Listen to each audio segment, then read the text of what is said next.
Ce soir, ici, chez Coca-Cola, a lieu la remise du prix de la 6e édition du prix du design durable que Coca-Cola a créé il y a 6 ans avec Néoplanète et avec les Sismo. Ce prix est né d'une idée, d'une rencontre entre justement Yolaine Delavigne et nous-mêmes.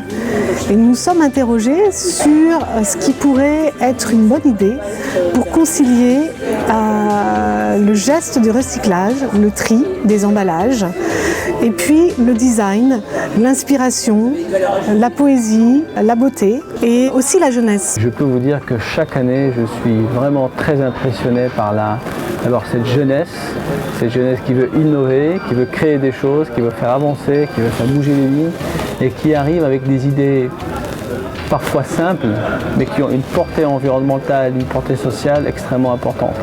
Et ce qui m'a le plus impressionné aussi, c'est que ces jeunes-là, au-delà de leur capacité inventive et créatrice, c'est aussi cette prise d'initiative, ce goût du risque d'aller vers l'entrepreneuriat. Et après, le lauréat, on va l'accompagner pendant 6 mois, 1 an, le coacher, l'aiguiller, l'aider sur tout un tas de points. Ça peut être juridique, ça peut être technique, ça peut être juste d'oser appeler une boîte et puis essayer de faire en sorte que ce projet existe, voilà, de passer de l'idée à du concret.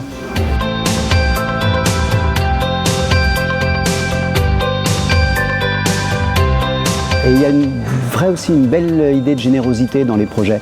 C'est rendre service aux autres, il y a de l'altruisme, c'est pas un truc qu'on garde pour soi, pour briller encore plus. C'est au contraire aller vers les autres, leur trouver des solutions pour mieux vivre ensemble.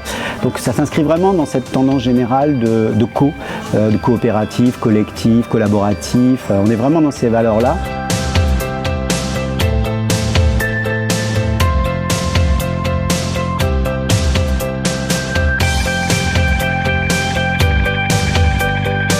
J'ai voulu participer à ce prix parce que j'avais déjà en fait réalisé ce concours et j'avais envie de retravailler l'idée de faire quelque chose de plus intéressant que ce que j'avais pu proposer avant. De travailler sur ça, c'est venu en cherchant, en étudiant les choses, en étudiant les problèmes qu'on pouvait rencontrer, etc.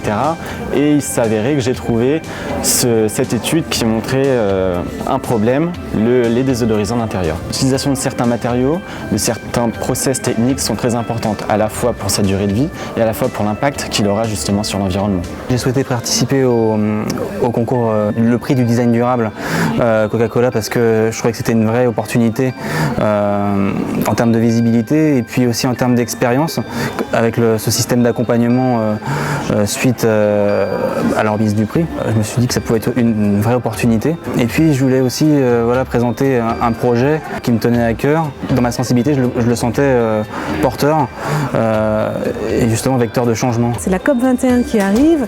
Comment on pourrait faire que notre prix résonne à l'occasion de cette conférence climat? Et c'est comme ça que nous est venue l'idée de faire un partenariat avec le Strat Collège, l'école de design.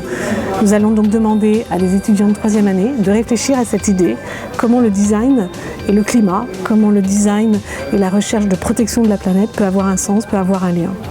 Donc rendez-vous en décembre prochain au Grand Palais. Je serai ravie de vous y accueillir.